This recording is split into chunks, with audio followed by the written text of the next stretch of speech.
عمران اور تحریک انصاف کا کوئی مقابلہ نہیں کر سکتا۔ خان کا دشمن کون؟ اب تک فوج کو کتنا نقصان پہنچایا؟ انصار عباسی کا کالم۔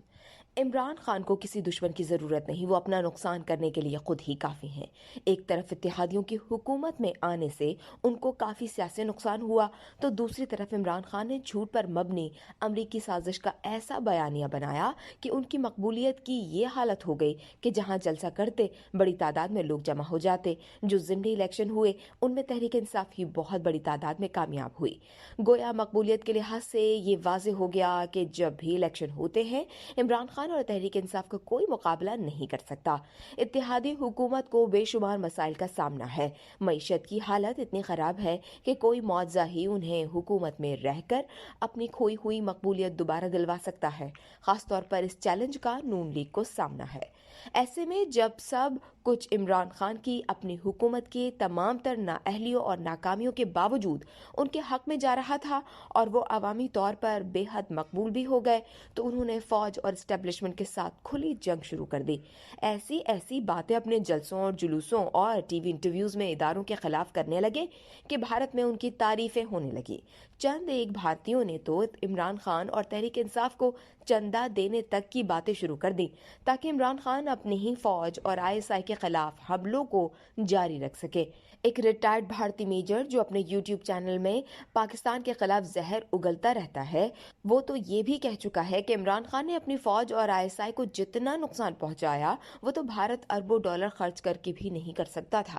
عمران خان کہتے تو ہیں کہ انہیں پاکستان کی فوج سے محبت ہے کیونکہ یہ فوج پاکستان کی سالمیت اور دفاع کے لیے لازم ہے، لیکن جو کچھ وہ، ان کی جماعت اور ان کا سوشل میڈیا اپنے دفاعی اداروں کے ساتھ کر چکے اور کر رہے ہیں، وہ واقعی کوئی دشمن بھی نہیں کر سکتا تھا۔ گزشتہ 6 مہینوں کے دوران فوج اور ان کی ہائی کمانڈ کے خلاف جس طرح کی سوشل میڈیا کیمپین چلائی گئی اس کی کوئی نظیر نہیں ملتی، اور حال ہی میں تو حد ہی ہو گئی کہ بغیر ثبوت کے اپنے ہی فوج پر کینیا میں ہلاک ہونے والے صحافی ارشد شریف کے قتل کا الزام بھی لگا دیا۔ عمران خان کی سیاسی تاریخ کو دیکھیں تو یہ معلوم ہوتا ہے کہ وہ جس کو اپنا مخالف سمجھ لیں اس پر کسی بھی قسم کا الزام لگانے میں دیر نہیں کرتے۔ لیکن مجھے حیرانی اس بات پر ہے کہ ان کا یہی رویہ ملک کی اسٹیبلشمنٹ کی طرف ہے، اور وہ اس لیے کہ ان کے مطابق اسٹیبلشمنٹ ان کی حکومت کے خلاف عدم اعتماد کو ناکام بنوا سکتی تھی، لیکن انہوں نے ایسا نہیں کیا۔ خان صاحب اسٹیبلشمنٹ کے خلاف اپنے الزامات اور دھمکیوں میں بہت آگے نکل گئے ہیں۔ وہ یہ سمجھتے ہیں کہ اس طرح وہ فوج اور ISI پر دباؤ بڑھا کر جلد الیکشن کے لیے راستہ نکال سکتے ہیں۔ خان صاحب کی اپنی سوچ ہے، لیکن انہوں نے اداروں کے ساتھ جس خطرناک ٹکراؤ کی پالیسی اپنائی ہے اس کا ان کو سیاسی طور پر نقصان ہی ہوگا، فائدہ کسی صورت نہیں ہو سکتا۔ ایک سیاسی رہنما اگر بہت مقبول ہو اور اس کی پارٹی ضمنی انتخابات میں بھی بڑی اکثریت سے جیت رہی ہو تو اسے کیا ضرورت پڑی تھی کہ فوج اور ISI سے ایسی لڑائی مول لے جس سے اسے سراسر سیاسی نقصان ہی کا خدشہ ہے۔